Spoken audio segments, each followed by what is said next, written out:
Hello, everybody, and welcome to another edition of the Cerebral Smack Talk live on YouTube.com. It is good old MF Michael Fletcher alongside Anthony the Hitman Florio, the host of Ridiculously Raw, and it's basically a two-man show. Unfortunately, Michael Bullock, due to commitments beyond his control, will not be on the show tonight.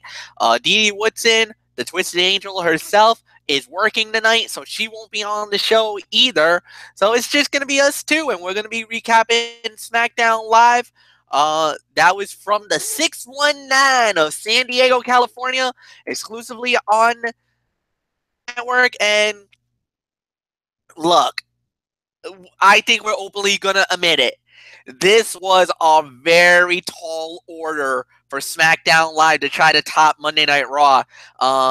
I think we can openly say last night's Raw was probably the best of 2017. SmackDown Live gonna give it a chance. They're gonna give it a try. Let's see how they do.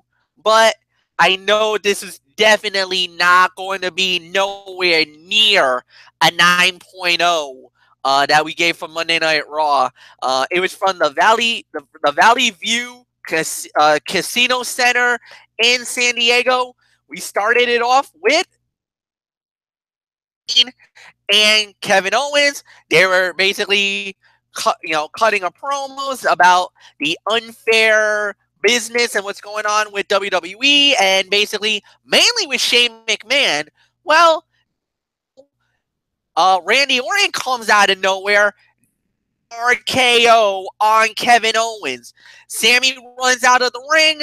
Shane McMahon comes out and says, "You know what? I'm going to make a match tonight. It's going to be Randy Orton versus Sami Zayn one-on-one, and the other added bonus to this fight was that Kevin Owens will be at ringside. Kevin Owens will be handcuffed at ringside. So basically, his arm will be cuffed. Now, I don't know if it's going to be to a ring rope, to a turnbuckle. You're just going to have to wait and find out. But solid way to open the show. And it's also storyline progression because remember, at the Clash of Champions, there's a tag team fight. It will be Kevin Owens and Sami Zayn versus Randy Orton, winner of Randy Orton's choosing. He gets to pick whoever his partner may be on that night on December 17th from the TD Garden in Boston, Massachusetts. Anthony Foyle, come on in. Match and, well, give me your thoughts on the opening segment of the evening. Well, I'll tell you, MF, you're absolutely right. This was a solid way to start the show, and you're right about something else too. This show is nowhere near the A show we had last night at the Staples Center in Los Angeles. That was Monday Night Raw, which was the best Raw of 2017, mind you. And I'm glad you were honest enough to admit that. So good for you. But yeah, I'll give you this solid start to the show. But this is we're used to this. Yes, of course, man, I don't know how to put this wisely. How to say this right, but yeah, it was your basic paint by numbers promo there from Owens and Zayn. I mean, it was a brisk opening segment compared to last night. I mean, Owens and Zayn, they gave a great performance as always, but it would be nice if they had a bit more depth. They've been consistently and constantly whining for weeks and weeks and weeks and weeks and weeks for almost 2 months now. Something a little more original. I know it's a bit to ask, but come on, I think we can do better than this. That's all I'm saying. So, but it was fine. It was fine. I'll give you it, but give us a little more. That's all I can say. A little more depth. I mean, not the same old we hate Shane McMahon and all this other nonsense. So, but they were fine. They were fine. The Sami, I still love the Sami heel turn. I still love it, but that's pretty much my little nitpick there. But other than that, fine segment. I'll give you that, MF. It was solid way to start it off. So I don't know about you, but I'm sick of windbag talking segments. Let's get into some action here. That's what I came here for.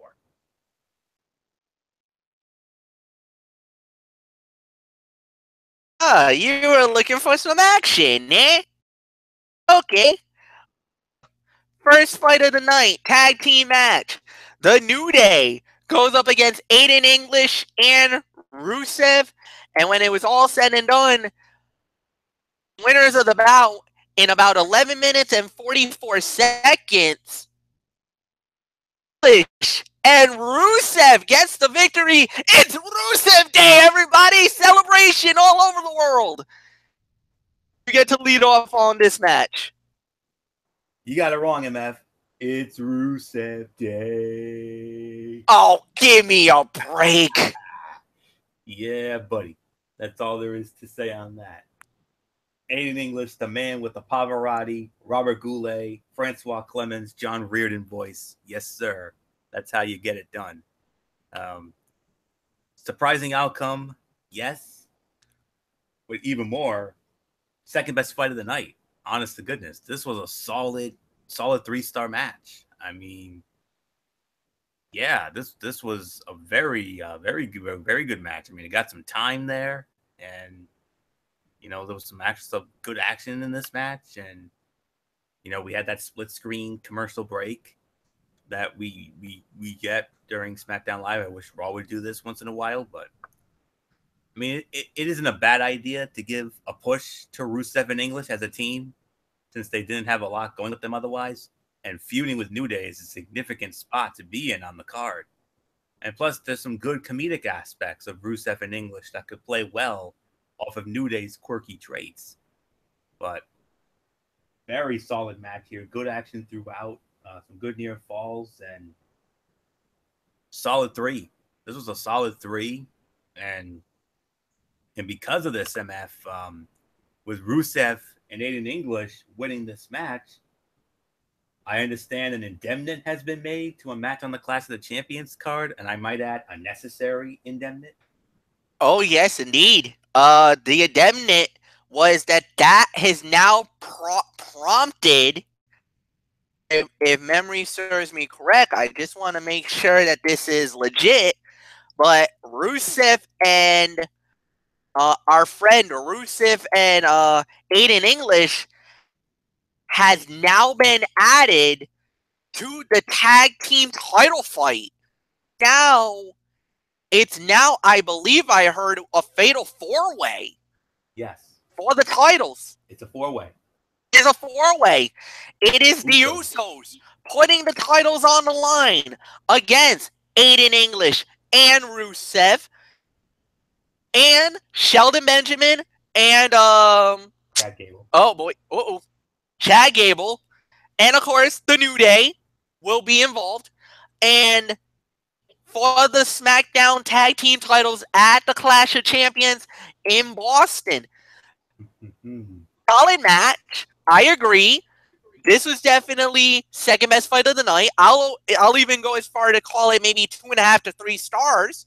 This was a good match, and I'm glad that they actually gave Rusev and Aiden the victory here. I think a lot of people, and if you really noticed, the fans in San Diego is definitely behind Aiden English and Rusev, which is a little bit of a shocker, but it is what it is. It's perfect. I got nothing bad to say about it. So let's just go on. And all right. SmackDown Live. I hate when we have these moments because we are such a limited short show, but we had to cut out the Bludgeon Brothers versus Peter Avalon and Fidel Bravo. These are so-called jobbers. They got destroyed in 39 seconds, y'all. Others looked absolutely phenomenal tonight. They were on unbelievable performance, to say the very least. You know, this was the perfect way to use jobbers. You didn't. It wasn't. It's a quick in and out. They went in, got their butts beat, got completely destroyed, got tossed around like a bunch of rag dolls. 1, 2, 3. Thanks for coming. Here's your paycheck. Have a good night, fellas. Go to your near. Go to the local watering can, get a couple of beers, and just say, "Hey, job well done, my friend. We came out alive. We didn't get too badly beaten up. Well done for my friends, Mr. Avalon and Mr. Bravo over there. Well done, gentlemen. Well done. All right." Was Bobby Roode, the glorious Bobby Roode, versus United States Heavyweight Champion Baron Corbin. One-on-one fight gets thrown out at basically 4 minutes, 43 seconds because Dolph Ziggler, who is at ringside, basically jumped in, hit zigzags on both men. Fight gets thrown out. Fine. I got nothing wrong with this. You want to make, you don't, Bobby Roode doesn't lose any momentum there. You don't make the champion weak either by letting the fight end the way it did. Fair enough. I know a lot of people are not going to be happy with the outcome because of Ziggler sticking his nose where it doesn't belong. However, it's also a nice little thing to push as well because Dolph Ziggler, more importantly, is going to be in the fight. It's a triple threat for the United States title. The champion, Baron Corbin, Dolph Ziggler, and the glorious Bobby Roode are all going to battle. Nothing more to say. Anthony, if you want to jump on this, be my guest. If you don't, we can move on. What I really want to get into, I want to get back to the tag team situation. I'm going to make a bold prediction here and now. Rusev and English. Sure. Rusev and English, they walked into that title shot tonight with that win. And what's going to happen in Boston? They are going to win the belts. That's all I'm going to say. I'm calling it. Rusev and English. You're calling for Aiden English and Rusev to win the SmackDown tag team titles. Is that what I just heard? Yes. And you know why? Because I've been reading a lot of dirt sheets lately. Because the fans, you said it, the fans are getting behind Rusev. And this to me is almost what we had a few years ago with the Miz and Mizdow.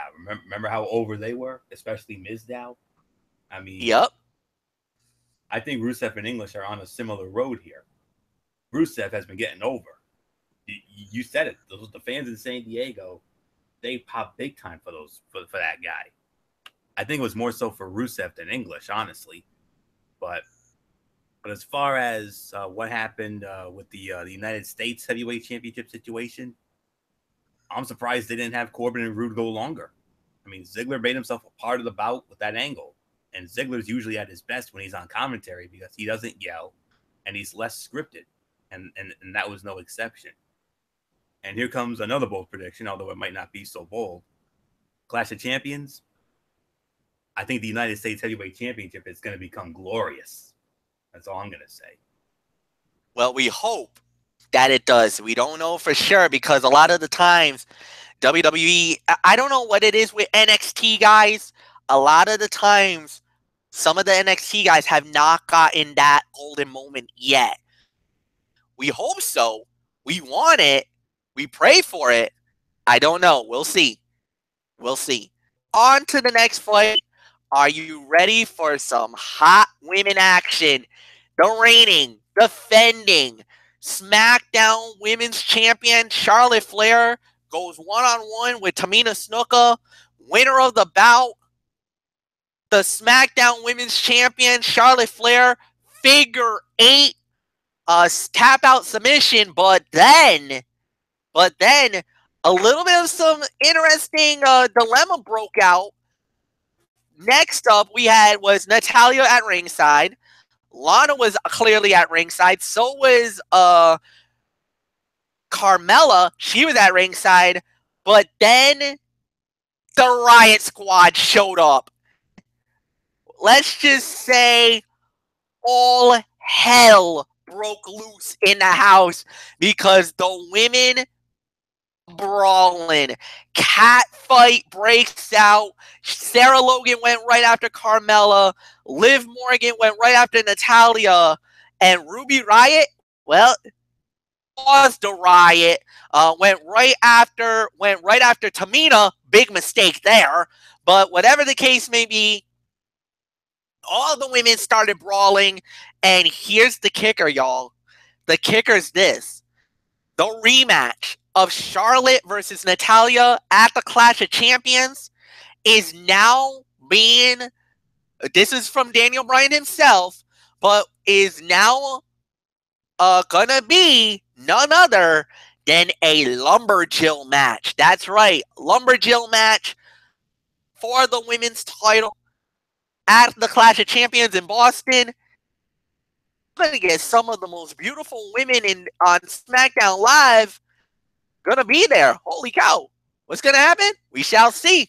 But one thing's for sure, it's gonna be one heck of a show. So nothing more to say. Anthony Florio, give me your thoughts about the match. Well, what did you think about it? I mean, what was your rating for the match? Solid 2 stars, maybe 2.5. I thought it was good. And plus they gave him ample time to, 7.5 minutes. That's nothing to sneeze at, especially in this day and age of WWE working. So almost 7 minutes and 33 seconds. Not bad. Not bad. No, not at all. Especially on, a show that's an hour less, considering Raw's a 3-hour show and SmackDown Live's a 2-hour show, and they're not going to get as much time as we saw last night. I mean, the women's match we had last night got over 15 minutes. This one got half of that. So, little math there. But I agree, 2 to 2.5. Since WWE has a whole women's division, but doesn't want to fill a pay-per-view lineup with 3 women's matches, they have to come up with situations like this to give all of the women some screen time. And it seems that the Riot Squad are neither face nor heel, but mostly face. I mean, especially if Natalya and Tamina and Carmella and Lana are maybe starting to come together. But let me tell you something about Natty. I mean, I don't know if it qualifies as a guilty pleasure for me because, I am the Hart family mark after all. But Natalya's over-the-top mannerisms and heavy-handed reciting of her lines is a hoot. And it really fits her heel persona. And I can honestly say that little segment they had earlier, that was her best work as a manipulative, two-faced heel. Well done, Natty. Well done. And coming up, Clash of the Champions, a Lumberjill match. I mean, it's not often we get them.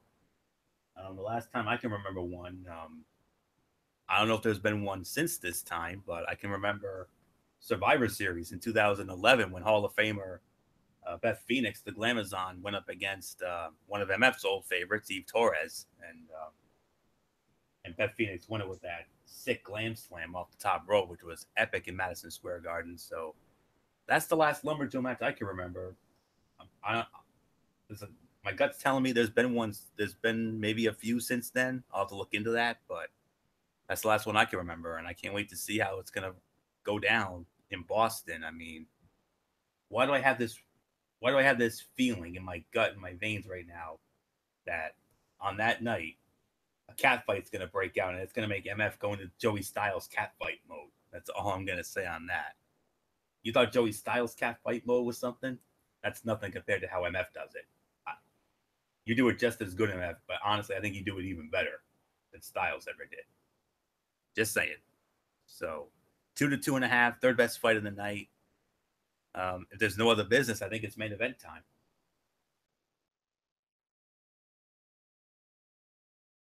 And you'll get to lead off on the main event of the evening. And yes, it was. It is Randy Orton versus Sami Zayn. Kevin Owens basically handcuffed to handcuffed, and it was Randy Orton winning the match. at 14 minutes and 21 seconds. Then a post-fight moment where basically Kevin Owens and Sami Zayn try to beat down on Randy Orton, saved by Shinsuke Nakamura. And then to add more to this, Shane McMahon has made the decree that it probably will be now, of course, Randy Orton and Nakamura versus Sami Zayn and Kevin Owens. However, Shane McMahon is special referee, and if Owens and Zayn loses SmackDown Live, they're fired from WWE.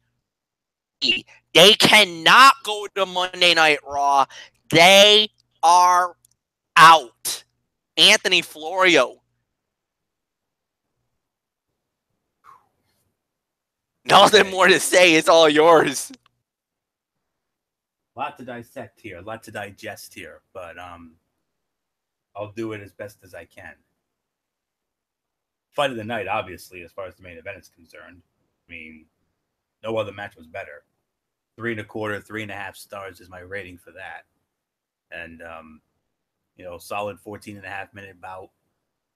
Now, as far as what we've got coming up as at Clash of Champions, where it's going to be Randy Orton and now Shinsuke Nakamura going up against Kevin Owens and Sami Zayn, with the caveat being if Owens and Zayn lose, they're gone. And with this being for good, well, I might have another bold prediction or two as far as that's concerned. So, okay, it definitely appears that, I mean, you saw it when Shane O'Mac made the match for the stipulation. Did you see that look on Daniel Bryan's face? Did you see that look? He showed his distaste. I don't think he liked that whatsoever. He clearly was, and he more openly showed his distaste and his displeasure for Shano's personal vendettas against Owens and Zayn. If there is a possibility that Daniel Bryan may get cleared by WWE to wrestle again, maybe we could see a match at WrestleMania between Daniel Bryan and Shane O'Mac. Maybe potential power struggle match there. We're clearly on our way to having a power struggle on both shows. I mean, we may not be seeing the seeds yet on Raw but trust me, we're gonna see a power struggle with Kurt Angle and the Authority on Monday Night Raw. You wait, and it looks like they're gonna be doing one with Shano and Daniel Bryan, which I think is a trifle unnecessary because a power struggle on both shows. Well, I think that's a little too much for me. Just saying. Nakamura being added to the tag match, not a big surprise. I mean, I read the writing on the wall. I mean, did you really think it was going to be anybody other than Nakamura? I mean, he didn't have anything to do for the show, and he didn't seem to fit anywhere else. Not even in the main, not even in the with AJ and Mahal. But it has the potential to be a really good match. I could even go as far as to say I think this could be the fight of the night. I think this is going to steal the show in Boston. This fight is not going to end cleanly. There is going to be so much overbooking. It's not even going to be funny. And if they put Shinsuke in the bout just to possibly lose the match for him and Orton, which seems possible given the stipulation, well then it's going to really be a big hit for him, and it's going to further cement his diminished importance to the brand and WWE in general, because he has not been on the show for a while. But at least we got to see two Kinshasas, which made Corey Graves go nuts, and you know how much I love that. But Nakamura may not be doing much now, but if the dirt sheets that I've read about him are true regarding the two big pay-per-view events, the first two big pay-per-view events of 2018, a little event called the Royal Rumble and the biggest of them all, WrestleMania 34 in New Orleans. if the dirt sheets that I've read about Nakamura's involvement in those two shows are true, he's going to be fine, folks. Nothing to worry about. I know he's not doing much now, and I know he hasn't been doing much of anything, but I'm hoping those dirt sheets are true. And if they are, whoa, Nelly. That's all I'm going to say on that. I don't want to dive into that yet, unless they really do pull the trigger on it. That's something for MF and I to get into behind the scenes. But nonetheless, fight of the night, 3.25, 3.5 stars. And I'm going to make another bold prediction. I say Kevin Owens and Sami Zayn are going to win. And Daniel Bryan is going to be the reason why. Bryan's turning heel. Book it. MF, go. I would not be surprised if they did. I would not be surprised if they did that. You could kind of sense that Daniel Bryan was not happy with Shane McMahon, and that maybe now this actually is getting a little too vindictive. Yes, I know Shane McMahon wants some revenge because of what happened with, at Hell in a Cell and the way that fight turned out and the whole 9 yards, and just the mere fact of the way that Owens and Sami Zayn has really disrespected SmackDown Live, and it's really clouded his judgment now. Now it's gone where, yeah, he's trying to make their lives a living hell, and Daniel Bryan is kind of getting to the point where, all right, as much as you can, but once you get to a certain point of no return, enough is enough. And I think Daniel's getting to that point where, but enough is enough, and he's about to explode. And I feel sorry because we all know what's going to happen.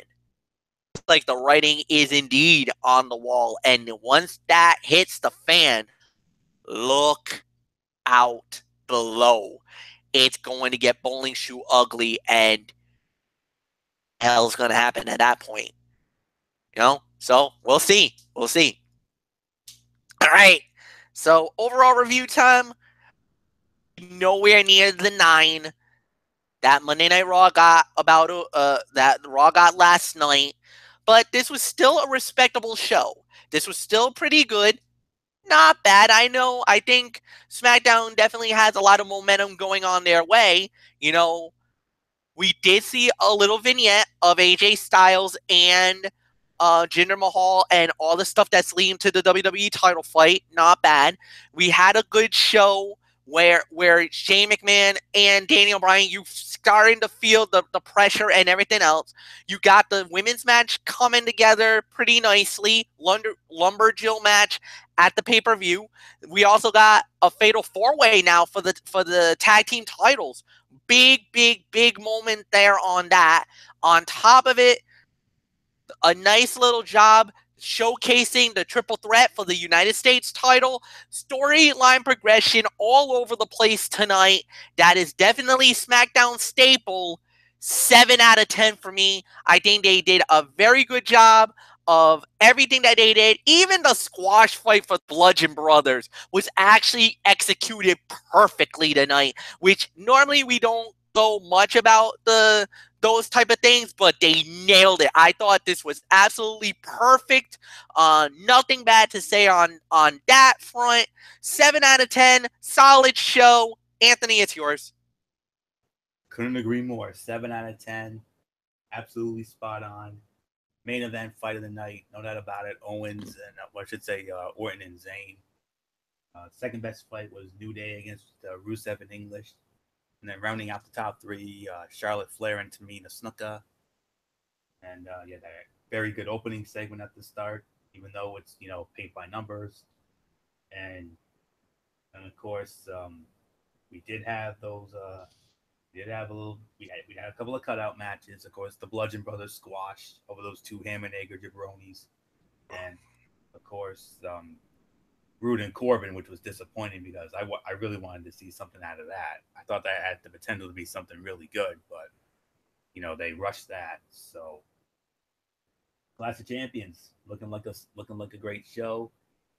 Okay, MF had to step out for a minute, so I'm gonna have to take this for a little bit of a longer spin here. So I'll try my best. Even though I don't have really much to say on it. Yeah, MF said it best. I mean, tonight's SmackDown Live had a very tough task ahead of them, coming off of that epic Monday Night Raw last night at Staples Center in Los Angeles, which we all agreed was far and away the best Monday Night Raw of 2017 by a country mile, a damn near perfect 10. I mean, I could not believe how great that show was. But you know, SmackDown Live held their own. I'll give you folks credit. I mean, maybe it was not as great, but this was still another solid and newsworthy edition of SmackDown Live, and Clash of Champions taking shape nicely. And I mean, you've got what has the potential to be, you're setting up for what could potentially be the most shocking heel turn in WWE probably since Stone Cold Steve Austin at WrestleMania 17 when he aligned himself with Vince McMahon. We all remember that. That to this day is still the most shocking heel turn in WWE. Overall, of course, was when Hogan pretty much got planted the seeds for the NWO. But if what happens at Clash of Champions, if it does go down the way I think it does, and they turn Daniel Bryan, there's no question about it. If that happens, the Yes Movement, as we know it, will be officially dead and buried. And what a damn shame, because you know me. I'm the president of the Rhode Island chapter of the Yes Movement. Michael Bullock, of course, the VP, and he would have admitted that if he was here. But it's a shame they're going this way. But it's clearly going that Owens and Nakamura are going to win. I mean, Owens and Zayn are going to win the match at Clash of the Champions. And Daniel Bryan, you have a feeling Daniel Bryan is going to be the reason why. He's going to be the driving force. He's going to turn. And when that happens, MF, nothing more to say except the Yes Movement as we know it will officially die. What a shame. It was nice while it lasted, but it is what it is. 7 out of 10. Clash of Champions shaping up nicely. So that's all I can say there. So, MF, if there's nothing else, I think it's time for your Mikey's Mindset. And RWA already at it with another show. And it's going down this Saturday night, ladies and gentlemen. It's going to be live at the Chop Shop, the final RWA event of the year. And yes, it is going to be RWA Christmas Chaos from Pawtucket, Rhode Island. And let me tell you, folks, this is going to be a very interesting matchup. So, well, for the first time ever, I hope it'll come through. I don't know how it's going to sound, but I do got some. Let's just break it down to you guys. The entire fight card one more time.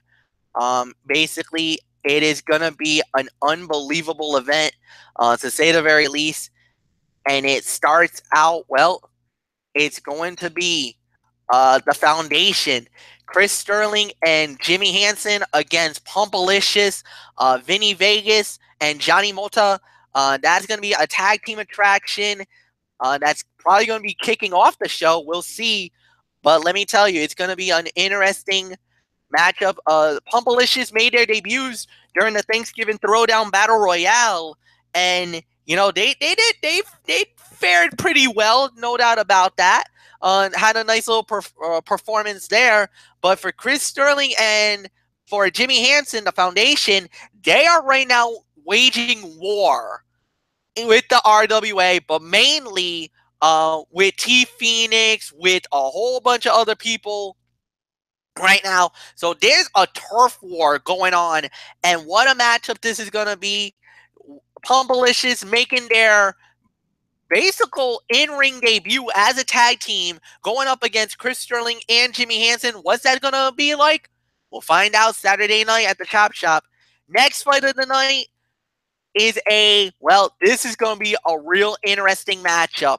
It is Chris Cruz, the winner of the 2017 Thanksgiving Throwdown. He goes one-on-one with the man he eliminated last to win it all, Jammin' Jack Connor. However, a special stipulation was added to this, where if Jack Connor wins the match, he not only wins the match, but he gets added to the Triple Crown Championship fight at Perseverance, which goes down in March of 2018. So if Connor wins it, it's a triple threat. If he loses, back of the line he goes, and Chris Cruz gets a one-on-one battle with the champion, whoever that may be, at Perseverance. But before we get there, we got the Christmas Chaos. Next fight of the night we got is in a Kiss My Foot match. Yes, the World Wrestling Federation had it all the way back June 25th, 1995, ladies and gentlemen. King of the Ring. It was Bret the Hitman Hart versus Jerry the King Lawler. Well, now the RWA, the Renegade Wrestling Alliance, is going to bring this fight back for the first time in over 22 years. It is going to be King Leon the Sixth versus Izzy Star in a Kiss My Foot match. Ugh. That's all I'm going to say about that. I don't think words even needs to describe what the hell we're about to witness. So we got is an open challenge for the RWA Interdimensional Championship. Co-champions Frank the Crank and the Insane Dick Lane, they will have to defend the title in an open challenge. Whoever jumps through that portal, the P52, like I talk about all the time, whoever jumps through that portal, well, they'll get an opportunity at the title. We'll find out who that's going to be. Normally, when it's interdimensional, all bets are off. All right. Next up we have, well, it is a 2-for-1 fight. First off, we got an 8-person gauntlet. Jimmy the Fish, the Irish Warrior, Chris Medeiros, Little Daddy Bravo, Jazz Alex, Billy Ware, Jason Devine, and the suplex sweetheart Asana. They will be in a gauntlet fight, an 8-person gauntlet match. That fight will go down on the show. Then the winner of that fight will fight later in the evening for the RWA Hype Championship in a triple threat with Sean Leader, the reigning and defending Hype Champion, the Riot, Kellen Thomas, and the winner of the gauntlet will get the opportunity and will be in the battle for the title. RWA, a non-title RWA matchup.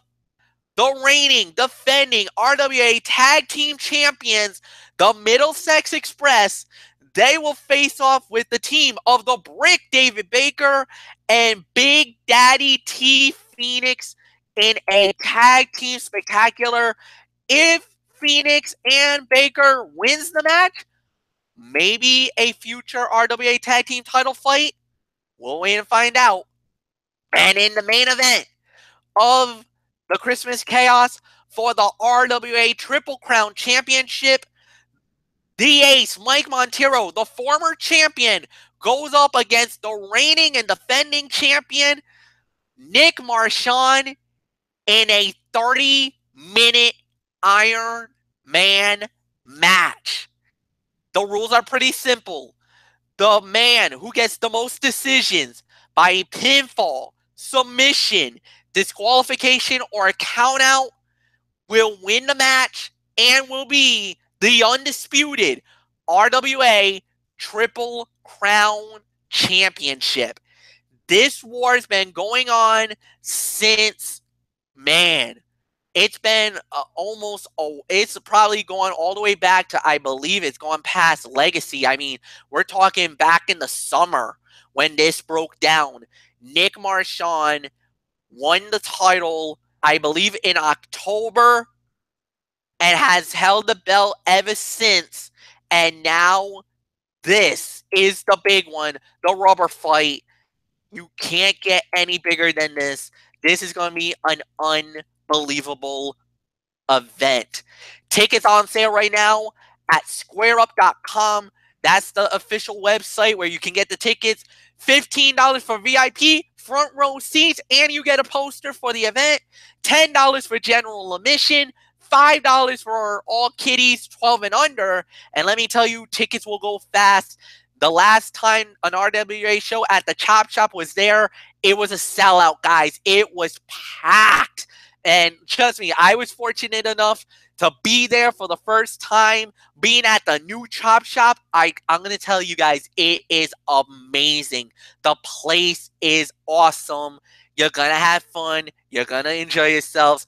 A great night of professional wrestling presented by the Renegade Wrestling Alliance. All right, so before I get on out of here, I've been getting a lot of talk from a lot of SEF fans about what's going on with Legacy, what's going on with Anarchy. You know, Anarchy, we haven't heard from them in a little bit. What's going on? What's the deal? What's up? Well, talk with the commissioner himself, Carlos Mitchell, and he has assured us, guys, relax, don't worry. The show right now will be back on December 15th.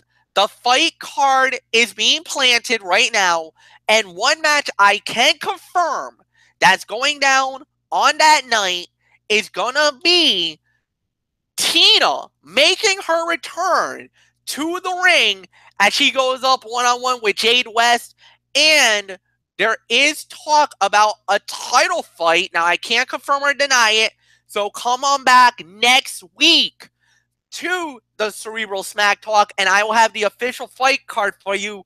However, the show will go down Friday night, December 15th. That is the official announcement that was made just earlier tonight. And until then, guys, we're done. So, on Friday night is NFL Friday. Anthony Floyo, myself, and Michael Bullock will be there. Myself will be there. I don't know if Bullock will. And we'll be running down the cover. Bullock is out. His birthday. All right. Yep. So it's going to be me and Anthony again. And we will be breaking down all the coverage for the NFL. Man, we're getting so close to the end of the season, man. Week 14.